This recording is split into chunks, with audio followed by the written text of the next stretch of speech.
Distinguished delegates to the World's Parliament of Religions, ladies and gentlemen, welcome to the afternoon session of the opening day today, the 11th of September, 1893.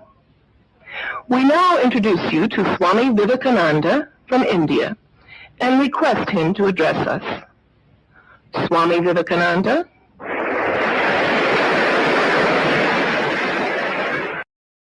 Sisters and brothers of America,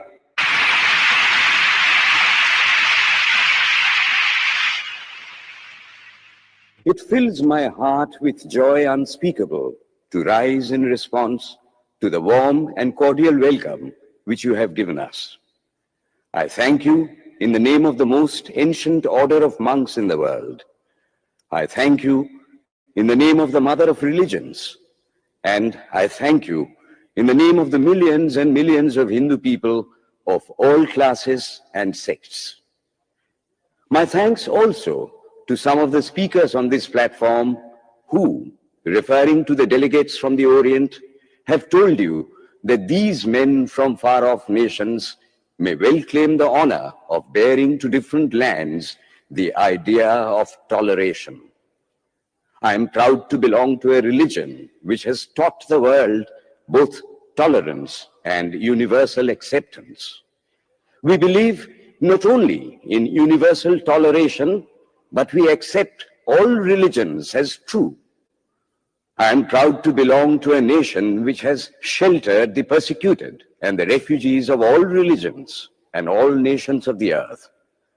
I am proud to tell you that we have gathered in our bosom the purest remnant of the Israelites who came to southern India and took refuge with us in the very year in which their holy temple was shattered to pieces by Roman tyranny. I am proud to belong to the religion which has sheltered and is still fostering the remnant of the grand Zoroastrian nation. I will quote to you, brethren, a few lines from a hymn which I remember to have repeated from my earliest boyhood, which is every day repeated by millions of human beings. As the different streams, having their sources in different places, all mingle their water in the sea, so, O Lord, the different paths which men take through different tendencies, various though they appear, crooked or straight, all lead to Thee. The present convention, which is one of the most august assemblies ever held, is in itself a vindication, a declaration to the world of the wonderful doctrine preached in the Gita. Whosoever comes to me, through whatsoever form, I reach him. All men are struggling through paths which in the end lead to me. Sectarianism, bigotry, and its horrible descendant, fanaticism, have long possessed this beautiful earth. They have filled the earth with violence, drenched it often and often with human blood, destroyed civilization, and sent whole nations to despair. Had it not been for these horrible demons, human society would be far more advanced than it is now. But their time is come, and I fervently hope that the bell that tolled this morning in honor of this convention may be the death knell of all fanaticism, of all persecutions with the sword or with the pen, and of all uncharitable feelings between persons wending their way to the same goal.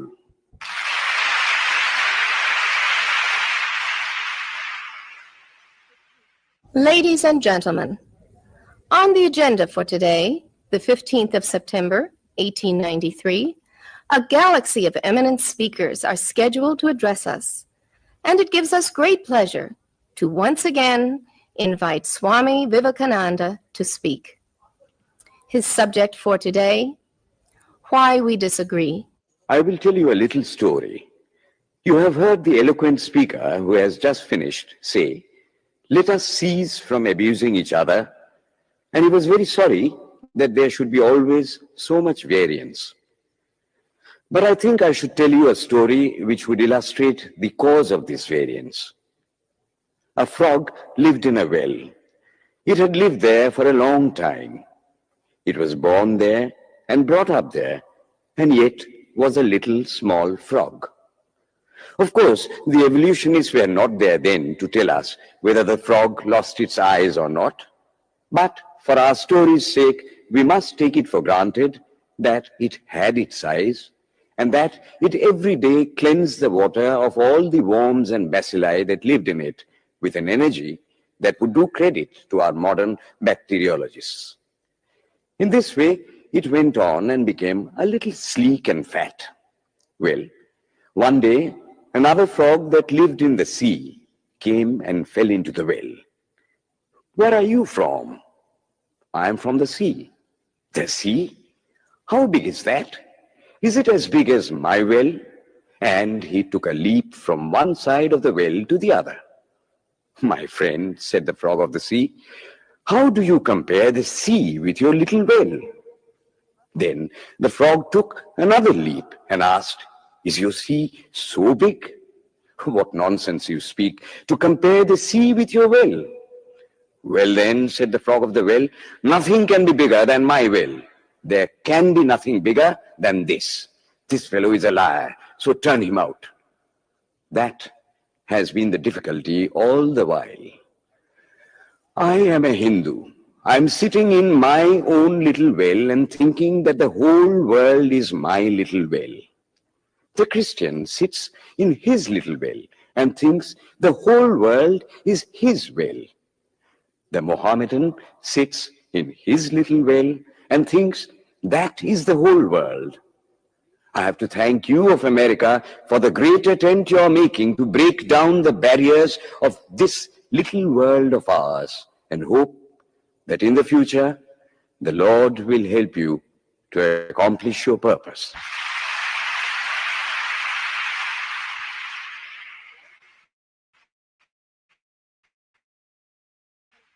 Today is the penultimate day of this Parliament of Religions at Chicago. We have listened to engrossing discourses on the religions and theologies of the participating countries in these past 2 weeks. In continuing this series, Swami Vivekananda will now speak on Buddhism, the fulfillment of Hinduism. The religion of the Hindus is divided into two parts, the ceremonial and the spiritual. The spiritual portion is specially studied by the monks. In that, there is no caste. A man from the highest caste and a man from the lowest may become a monk in India, and the two castes become equal. In religion, there is no caste. Caste is simply a social institution. When Buddha was teaching, Sanskrit was no more the spoken language in India. It was then only in the books of the learned. Some of Buddha's Brahmin disciples wanted to translate his teachings into Sanskrit, but he distinctly told them, "I am for the poor, for the people. Let me speak in the tongue of the people." And so, to this day, the great bulk of his teachings are in the vernacular of that day in India. Whatever may be the position of philosophy, whatever may be the position of metaphysics, so long as there is such a thing as death in the world, so long as there is such a thing as weakness in the human heart, so long as there is a cry going out of the heart of man in his very weakness, there shall be a faith in God. Let us then join the wonderful intellect of the Brahmin with the heart, the noble soul, the wonderful humanizing power of the great master.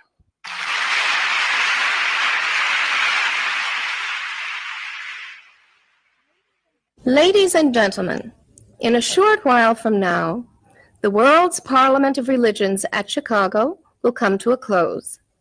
And this day, the 27th of September, 1893, will go down in history as a landmark for more reasons than one. It is in the fitness of things that we now call upon Swami Vivekananda from India to address this final session.